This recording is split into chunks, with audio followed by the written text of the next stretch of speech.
Serious concerns remain over the communication breakdown between Prime Minister Anthony Albanese and the New South Wales government regarding a caravan loaded with explosives, allegedly intended for Jewish targets. Reports indicate that NSW Premier Chris Minns or his office feared that the Prime Minister might leak information to the media. So, was NSW justified in withholding this crucial intelligence? This revelation is nothing short of extraordinary.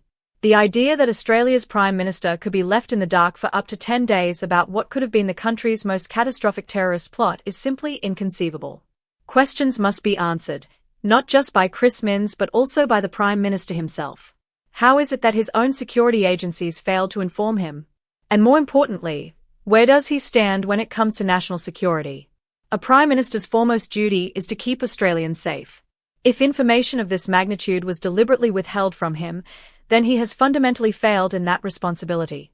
If, on the other hand, he was informed but failed to act, that's an even bigger issue. Either way, this incident raises serious doubts about Labor's handling of national security. Meanwhile, Foreign Minister Penny Wong has announced plans to impose counter-terrorism sanctions on an online white supremacist network, an initiative following similar steps taken by the UK and the US. This is something we support, but the real question is, why did it take so long? For too long, there has been hesitation and mixed messaging on matters of national security. Saying one thing to one group and doing the opposite elsewhere is not the kind of leadership Australians need. This government claims to prioritise safety, yet its foreign policy decisions at the UN suggest otherwise. At a time when Australian communities, particularly the Jewish community, seek reassurance, they deserve more than just words, they deserve decisive action. Now, shifting gears to another major issue. The federal government's public sector expansion.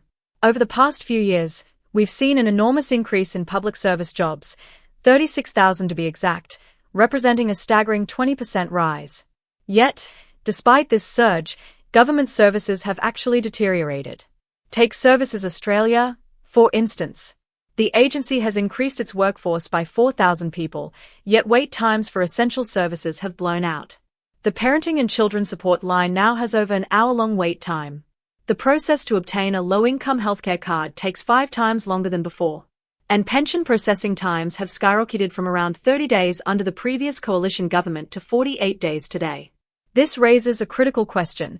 If expanding the public sector isn't leading to better service, what's the point? Ask any Australian if they feel 20% better served by this government's bloated bureaucracy, and the answer will likely be a resounding no. The public sector should exist to support Australians, not to become an inefficient, oversized machine that costs taxpayers billions. The private sector has been sounding the alarm on this issue for quite some time. A bloated public service does not stimulate economic growth, it stifles it. When resources are allocated inefficiently, it hampers private sector opportunities and slows overall progress. So, where do we go from here? Will the government address these pressing concerns, or will we continue down this road of mismanagement and inaction? That's where I'll leave it for now. As always, let me know your thoughts in the comments below.